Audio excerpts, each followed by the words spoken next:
കുട്ടിരാമ, മാലയോ പോയി. ഇനി എന്റെ കണ്ണടയും ആ കുരുത്തം കെട്ടോളം അടിച്ചു മാറ്റിയിട്ടുണ്ടാവോ? എന്താ സാറേ? കണ്ണട. കണ്ണട അടച്ചു. അതല്ലടാ, പൊട്ട. പൊട്ടോ? സാറിനെന്തിനാ പൊട്ട്? പൊട്ടല്ലടാ, പൊട്ട. കണ്ണട അടച്ചല്ലോ. എന്നെ ഒന്ന് അങ്ങെടുത്തേ. ഈ ശരീരം വെച്ചോണ്ട് ഞാൻ എടുത്ത പൊങ്ങത്തില്ല. കീറി വെച്ചെന്നാലുണ്ടല്ലോ. എടാ മരത്തലയാ, എന്റെ കണ്ണട എവിടെയാണെന്ന് ചോദിച്ചത്. ഓ അതാണോ? എനിക്കറിയത്തില്ല.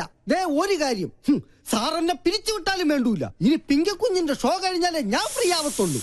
ദേ അടുപ്പത്തും നിലവിളി. ഒരു പിങ്കി ഷോ? ഇവളെ കൊണ്ട് ഞാൻ തോറ്റു.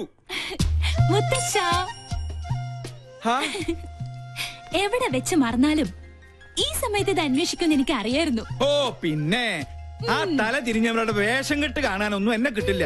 താൻ തോന്നി. എലിവിഷത്തെക്കാൾ വലിയ വിഷമാണ് അവളുടെ ടെലിവിഷൻ പരിപാടി. അല്ല, മുത്തശ്ശനും കൊച്ചുമോളും തമ്മിൽ എന്തോ ഉടക്കുണ്ടല്ലോ. ആ കുരുത്തം കെട്ടവള് ആരാണ് അവളുടെ വിചാരം? കായംകുളം കൊച്ചുണ്ണിയുടെ കൊച്ചുമോളോ? ഇപ്പൊ പട്ടാ പകല് പിടിച്ചു പറയും തുടങ്ങിയിരിക്കണു. പൂച്ചക്കുഞ്ഞാ? പൂച്ചക്കുഞ്ഞ് ഷോ തുടങ്ങാറായി. Welcome to colour show. ഒരു സന്തോഷ വാർത്ത. ഞങ്ങൾ ഇന്ന് വിജയകരമായ 50ാം എപ്പിസോഡിലേക്ക് കടക്കുകയാണ്. മാന്യ പ്രേക്ഷകരുടെ സഹകരണം തുടർന്നും. നിന്ന് വാചകം അടിക്കാണ്ട് വേഗം തുടങ്ങടി.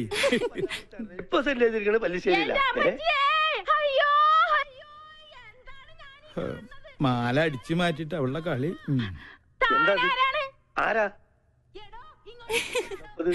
കൊച്ചിന്റെ അച്ഛനോട് ചോദിക്കി. അറിയില്ലല്ലേ? പെരുന്നാളിന് കച്ചവടത്തിന് വന്നത് എന്റെ മാല. മാലയോ? അത് ഞങ്ങള് തമ്മിലുള്ളൊരു ഇടപാടാ. ഓ, ആശ്വാസായി. ഇതിനു വേണ്ടിയായിരുന്നെങ്കിൽ എന്നോട് ചോദിച്ചാ മതിയായിരുന്നില്ലടി കാന്താരി.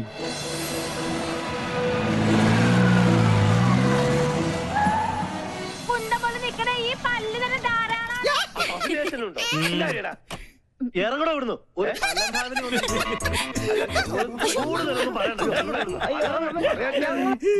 അടുക്കളയിൽ ജോലിയൊന്നുമില്ലേ?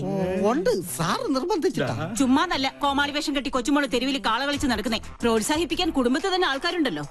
നാളെയല്ലേ നിനക്ക് ഇന്റർവ്യൂ? ഈ ടി വി കാണുന്ന നേരം കൊണ്ട് നാളത്തേക്ക് വല്ലതും പ്രിപ്പയർ ചെയ്യാൻ നോക്ക്. ഒരു ബഫൂൺ ഷോയും അതിന് കുറെ കാഴ്ചക്കാരും. ഈ പോക്ക് പോയാ ഇവിടെ എന്നെ അമ്മാവനായിട്ടും അംഗീകരിക്കില്ല, അമ്മായിയപ്പനായിട്ടും അംഗീകരിക്കില്ല. കലികാലം. ടി വി കണ്ടുപിടിച്ചവനെ വേണം ആദ്യം കൊല്ലാൻ. മസ്തിക്ക് പാഠശാല. എന്നാ എന്റെ ഷോ വെക്കാതിരുന്നത്? ഓഹോ, പട്ടാളത്തിന്റെ വിലക്കുണ്ടാവും. അതെ, ഞാൻ തന്നെ ഓഫ് ചെയ്തത്. നിന്നെ രാഷ്ട്രം ആദരിക്കുന്ന ചടങ്ങൊന്നുമല്ലല്ലോ ടി വിയിലുണ്ടായിരുന്നത്. കണ്ട അലവലാതി സിവിലിയൻ പിള്ളേരോടൊപ്പം കൂത്താടി നടന്ന് ഓരോരോ കോപ്രായങ്ങളും കാട്ടി മനുഷ്യന്റെ മാനം കെടുത്താൻ ഇറങ്ങിയിരിക്കുന്നു. മെയിൻ സാബിനോട് ഞാൻ എന്നും പറയാറുള്ളതാ, എല്ലാ പ്രൊഫഷനും അതിന്റേതായ അന്തസ്സുണ്ട്. അല്ലേ മുത്തശ്ശ? പട്ടാള നിയമം അടിച്ചേൽപ്പിക്കരുത്. എനിക്കിഷ്ടമുള്ള ഒരു ജോലി ഞാൻ ചെയ്യുന്നു. എൻ വഴി താൻ ഈ വഴി. അല്ലെങ്കിലും നിന്റെ ഇഷ്ടം തന്നെ ആയിരുന്നല്ലോ എല്ലാറ്റിലും. എൻട്രൻസ് പാതിയിൽ നിർത്തി. ചേർന്ന കോളേജിലെല്ലാം പ്രശ്നക്കാരി. നിന്റെ അച്ഛനെ പോലെ അന്ന് ഞാനും സാമർത്ഥ്യം കാണിച്ചിരുന്നെങ്കിൽ ഇതൊന്നും കാണേണ്ടി വരില്ലായിരുന്നു. രാജലക്ഷ്മി, എന്നെങ്കിലും ഒരു മനസ്സമാധാനം ഇവിടെ എനിക്ക് തന്നിട്ടുണ്ടോ? താൻ തോന്നി. അതെ, താൻ തോന്നി, തന്നിഷ്ടക്കാരി. അങ്ങനെ ഒരുപാട് വിശേഷണങ്ങൾ ഉണ്ടല്ലോ എന്റെ പേരിൽ. നീ അകത്ത് പോ, അല്ലെങ്കിൽ ഞാൻ മിണ്ടിയല്ല കുറ്റം. നീ ഇപ്പൊ ഒന്നും സംസാരിക്കണ്ട, അകത്ത് പോയേ. രണ്ടെണ്ണത്തിൽ ഒന്ന് ഇങ്ങനെ എന്ത് ചെയ്യാന്? അതിന്റെ സമയം അത്രയ്ക്ക് മോശ. ജോത്സ്യം തന്നെ പറഞ്ഞതല്ലേ.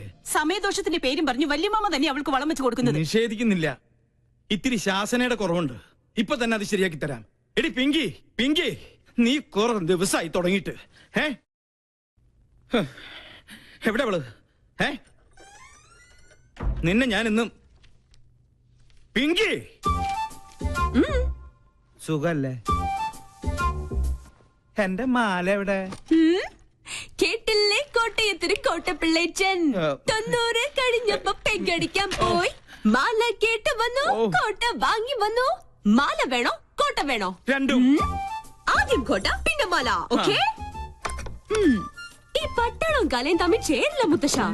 കണ്ടില്ലേ, ഇതൊക്കെ കലാരംഗത്ത് എനിക്ക് കിട്ടിയ അംഗീകാരങ്ങളാ. വേണേ കൊണ്ട ഒരു കല പോലും പട്ടാളം രാജലക്ഷ്മിയുടെ ജീവിതത്തിലുണ്ടോ? അസൂയ, പെരുന്തച്ചൻ സിൻഡ്രം. നീ എടുത്തൊഴിക്കടി.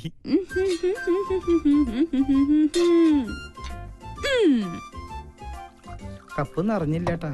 ഇത്തിരി നിറഞ്ഞ മതിട്ടോ. വെള്ളം അധികം വേണ്ട, വെള്ളത്തിന്റെ കുത്തിനിക്ക് പിടിക്കില്ലേ. മതി മതി.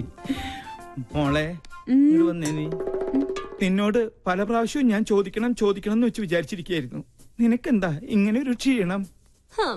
അല്ല, ദേ ഈ നിധിവേടത്തിന്റെ താക്കോല് ഇനിയെങ്കിലും എന്നെ ഏൽപ്പിച്ച നിനക്ക് എന്താ ഒരു പ്രശ്നം? പിന്നെ എനിക്ക് എന്താ ഇവിടെ ഒരു പിടിവള്ളി? അത് ശരി, എന്റെ വീക്ക്നെസ് വെച്ച് തന്നെ നിനക്ക് കാര്യം നടത്തണം അല്ലേടി കാന്താരി? നിനക്കൊരു ക്ഷീണമില്ല. ആ, കുടിക്കാൻ വരട്ടെ? അല്ല മുത്തശ്ശ, ഡയബറ്റീസ് വേണ്ട. പിന്നെ കൊളസ്ട്രോൾ കിട്ടിയില്ല. ഓ വെയിറ്റ് എന്തോ. ഓ അപ്പൊ പ്രഷറോ? ഇതാ. Thank you. നേരം മരുന്നും പത്തിയും നോക്കി പട്ടാളം പരിചരിക്കുന്ന ദേഹായത്. ഓർമ്മ വേണം. എടി, വയസ്സ് നമ്മുടെ കയ്യിലല്ല, പക്ഷേ ആയുസ് അത് കൂട്ടണോ കുറയ്ക്കണോ എന്ന് തീരുമാനിക്കുന്നത് നമ്മളാ. അയ്യോ, ക്യാൻസർ തന്നില്ല. വലിച്ചാട്ടേ. വലിപ്പിക്കാൻ വരട്ടെ. എവിടെ എന്റെ മാല? ഞാനത് ടിവിയിൽ കണ്ടു. അമ്പടി കള്ളി. എന്താ ഇത്? മുത്തശ്ശന്റെ തല പോലെ ഉള്ള പൊള്ളയായതുകൊണ്ട് ഇതിന്റെ കച്ചവടം നടന്നില്ല. അപ്പൊ എന്റെ മാലയോ? പാവം, ഏതോ തട്ടാന്റെ ഉമിത്തിയില് അതിപ്പോ വെന്തൊരുക്കുന്നുണ്ടാവും. അമ്പടി. എടാ ഡാഷേ, ഞാൻ പറയുന്നത് നീ അങ്ങോട്ട് കേട്ടാ മതി. നാളെ കാലത്ത് ഷൂട്ടുള്ളതാ. സ്റ്റോറി ബോർഡൊക്കെ റെഡി. ക്യാമറയുമായി നീ അങ്ങോട്ട് വന്നാ മതി. പോടാ. പിന്നെ ആ പരമ ബോർഡുണ്ടല്ലോ ഗോപി, അവനോട് പറഞ്ഞേക്കണം. പോടാ ഡാഷേ. Stop it. തീന്മേശയിലാണോ നിന്റെ തന്നോന്നിത്തരം? ടേബിൾ മാനേഴ്സ് അറിയില്ലേ നിനക്ക്? ഇവിടെ ഇപ്പൊ ആണവ കരാറിന്റെ ചർച്ചയൊന്നും അല്ലല്ലോ നടക്കണത്. എന്ത് പറഞ്ഞാലും തർക്കുത്തരം. മിണ്ടാതെ കഴിക്കാൻ നോക്ക്. എന്താ ഇത്? സാമ്പാറ് വേറൊന്നുമില്ല. ഉണ്ടല്ലോ, അവിയൽ, ചീര, ഓലൻ, ഇഞ്ചിക്കറി. ഇതെന്താ എന്നും ഇവിടെ ഇലയും വേരും പുല്ലും മാത്രം? ഉള്ളത് കഴിച്ചാ മതി. ഭക്ഷണത്തിലും പട്ടാളം ചിട്ടോ. എനിക്ക് വേണ്ടേ. എന്ത് രസമായിട്ടാ കുട്ടി പോണ. തലതെറിച്ചവൾ കണ്ടില്ലേ വാശി? പെണ്ണാ ഇവള്. നിനക്ക് തെറ്റി. അത് പെണ്ണല്ല, ആണിന്റെ ജന്മ. പിങ്കിന്നല്ല, കോളനിയിലെ പിള്ളേര് വിളിക്കുന്നത് പങ്കെണ്ണ.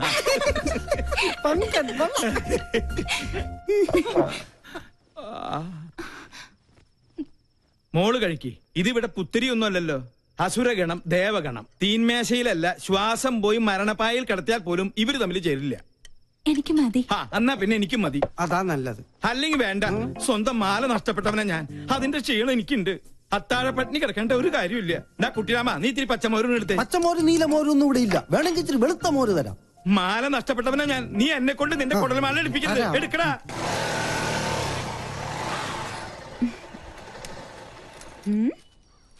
എന്തിനാ എവിടെ നിർത്തിയത്? ഒരു മൂടിനു വേണ്ടി. കേട്ടില്ലേ പക്ഷികളുടെ കളകളാരവം? അത് പട്ടി വരച്ചതാ. ആണല്ലേ?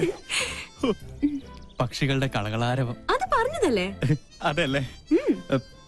കാറ്റിന്റെ ശീൽക്കാരം, കുളിരിന് പോലും വസന്തത്തിന്റെ നനുത്ത മണം. നിനക്ക് എന്ത് പറ്റി? വല്ല ജിവറ്റും പാടാനുള്ള ഉദ്ദേശമുണ്ടോ? അത് എന്താ ഇത്? എന്റെ ബയോഡേറ്റയാ. ബയോഡേറ്റയോ? പേര് രാഹുൽ, വയസ്സ് 23, blood group O positive, weight. എന്താണ് ഇതൊക്കെ? ആപ്ലിക്കേഷനാ. നമ്മുടെ റിലേഷൻഷിപ്പിനെ കുറിച്ച് കോളനിയിൽ ചെറിയൊരു കുശൂഷുകൻ. അപ്പൊ തോന്നി ഒരു ആപ്ലിക്കേഷൻ അങ്ങ് തന്നിട്ടേക്കാന്ന്. അല്ല, ഇനി എന്റെ അനാസ്ഥ കൊണ്ട് അത് മിസ്സാവരുതല്ലോ. അതാ. ഈയിടെ നിന്റെ മട്ടും ഭാവം കണ്ടപ്പോ ഞാനും സംശയിച്ചു. പക്ഷെ നമുക്കത് വേണ്ടടാ. സൗഹൃദത്തിൽ കിട്ടുന്ന സുഖവും സന്തോഷവും ഒന്നും പ്രണയത്തിൽ കിട്ടില്ല. ഒരുമാതിരി ജലദോഷപ്പനി പോലെ തുമ്മി ചീറ്റി കൊളമാക്കിയിട്ട് അത് പോളൂ. സത്യം പറഞ്ഞ എനിക്ക് നിങ്ങളോടൊപ്പം എന്നും പങ്കനായി കഴിയാനാ ഇഷ്ടം. ധൃതിയില്ല. പങ്കൻ എന്തെങ്കിലും പിങ്കി ആവണോന്ന് തോന്നിയാ ഇത് പരിഗണിക്കണം. പങ്കൻ പിങ്കി ആയാലല്ലേ? അതെ, ഒരപേക്ഷയുണ്ട്. ഈ ഉടമ്പടിയുടെ കാര്യം മറ്റാരെ അറിയിക്കരുത്. ചമ്മല. ഹലോ, അളിയ രാമേട്ടൻ വിളിച്ചിരുന്നു. സിദ്ധമൈത്തൻ ഇപ്പം കത്തും. ആണോ?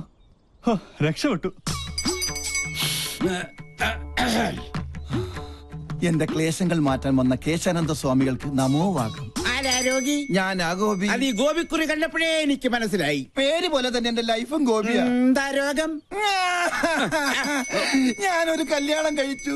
അതൊരു രോഗമല്ലല്ലോ. ആണ്. ഒരച്ഛന്റെ ഒരേ ഒരു മോളെയാണ് ഞാൻ കല്യാണം കഴിച്ചത്. ഞങ്ങളുടെ ജീവിതം തികച്ചും സന്തുഷ്ടമായിരുന്നു. പാലിൽ പഞ്ചാര കളിക്ക പോലെ. ഭാര്യക്കാൾ എന്നെ പ്രേമിച്ചത് എന്റെ അമ്മായിയപ്പനായിരുന്നു.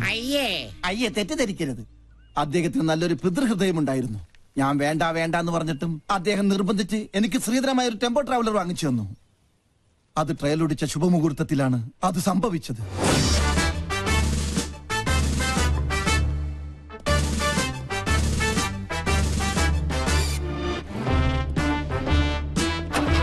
വണ്ടി വിടല്ലേ. എന്താ ഓനെ ഗോപിക്കുട്ട എന്താ അച്ഛാ? അച്ഛനൊന്ന് പ്രാർത്ഥിച്ചോട്ടേടാ. ഓ ഇതാണോ ഗിയർ? ഈശ്വരാ, എന്റെ മരുമകന് സഹപാഠി. അയ്യോ അയ്യോ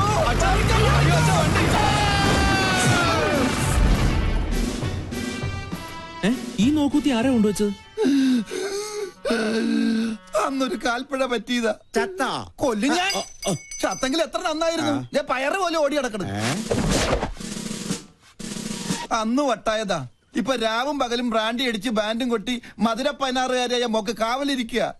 ആയുർവേദം, അലോപ്പതി, ഹോമിയോപ്പതി, അവിൽപ്പതി എന്തിന് ചോറും പതി വരെ ഞാൻ പ്രയോഗിച്ചു നോക്കി. പട്ട് കൂടുന്നതല്ലാതെ കുറയുന്നില്ല. വൈദ്യരെങ്കിലും എന്നെ ഒന്ന് സഹായിക്കണം. എന്നാലേ എനിക്കൊരു ദാമ്പത്യമുള്ളൂ. അണ്ടർവെയറിന് കടുങ്കെട്ട് വീണതുപോലെ ഇപ്പോഴത്തെ എന്റെ അവസ്ഥ. മതമിളകിയ കൊമ്പനെ മർമ്മത്തിൽ ചൂണ്ടി നിർത്തിയവനെ ഈ കേശാനന്ദ സ്വാമികൾ പിന്നെയല്ലേ ഈ കുഴിയാന കിഴിപിടിക്കൂ.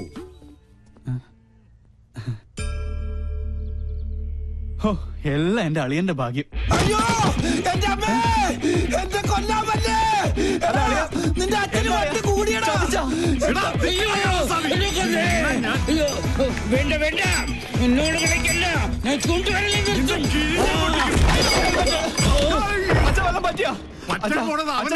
എന്റെ ഹെൽമെറ്റ് വന്നിട്ട് പോ. അങ്ങോട്ട് പോണ്ട, കാശ് കൊടുക്കാനുള്ളതാ. ഈ വീട്ടിൽ ഓടിക്കരുത്, ഞാൻ അടഞ്ഞ മഹാപശക. വല്ലുവട്ടൻ ഇവനെ ഞാൻ കൊല്ലും. ഇതെന്താ ഇല്ലയാ? നിന്റെ അപ്പനടി. ഇയാളെന്താ കമന്ന് കിടന്ന് മണ്ണ് തിന്നണം? ഇവൻ എന്നെ ഓടിച്ച് ഹിമാലയം വരെ കയറ്റുമെന്നാ തോന്നുന്നത്. ഹെൽമെറ്റ് കിട്ടി, ഭാഗ്യം പൊട്ടിയില്ല. പൊട്ടി. താങ്ക് യു ഏട്ടാ. ഞാൻ സൂപ്പിക്കടാ.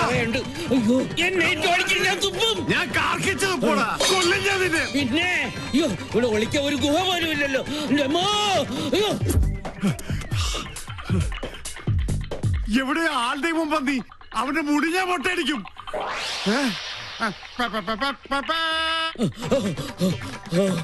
രക്ഷപ്പെട്ടു. വട്ടം കഴിഞ്ഞപ്പോ പട്ടി, എന്നാൽ വട്ടനേക്കാൾ ഭേദവാ പട്ടി.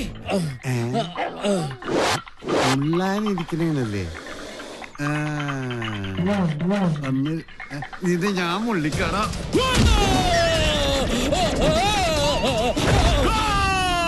ഓ, പെനാൽറ്റി കിട്ടിയത് ഭാഗ്യം.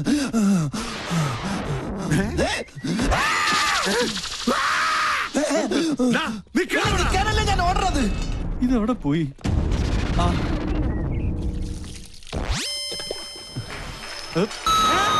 വീണ്ടും പോയി, എല്ലാം പോയി. ஐயோ கடவுளே கடவுளே, என்னாச்சு? யாரு மேல ஏறி எல்லாமே பார்த்தாச்சு. பார்த்தாச்சா? எல்லாமே பார்த்தாச்சா? நானே இது வரைக்கும் ஒண்ணுமே பார்த்ததில்லை.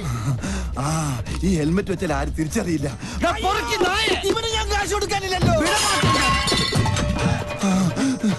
ഇവിടെ എവിടെയെങ്കിലും ഒളിക്കാം. ഇവിടെ ആകുമ്പോ ഒരു പട്ടിയും കാണില്ല. ഈശ്വരാ, പട്ടി മാത്രമല്ല അവിടെ.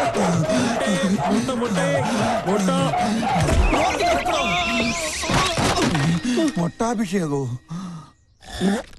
താൻ എന്ത് മണിയാണോ കാണിച്ചത്? മൊട്ട പൊട്ടിന്ന് തോന്നുന്നു. എവിടെ ഒന്ന് ഒളിക്കുക? എവിടെ നിന്നാണ് ഒരു മുട്ടയുടെ നാറ്റം? നായിന്റെ മോനെ എവിടെ പോയി ഒളിച്ചു?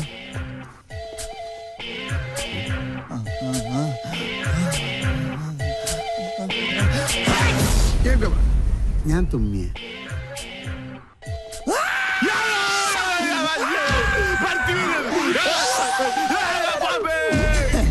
മണ്ട ചുമ്മാതല്ല വട്ടം വിളിക്കണത്.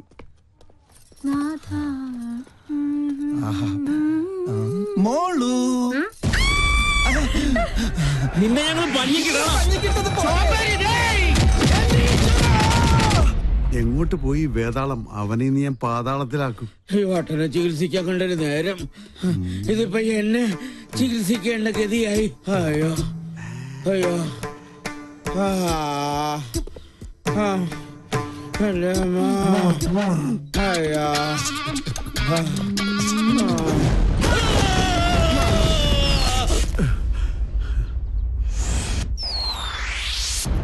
കള്ളസ്വാമി പേടിച്ച് ഓടിപ്പോയെന്നാ തോന്നണത്. കരിമ്പൂതത്തിന് തീ പിടിച്ചേ.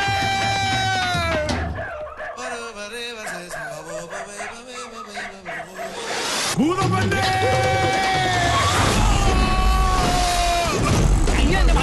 കുട്ടി പോടാ തെണ്ടി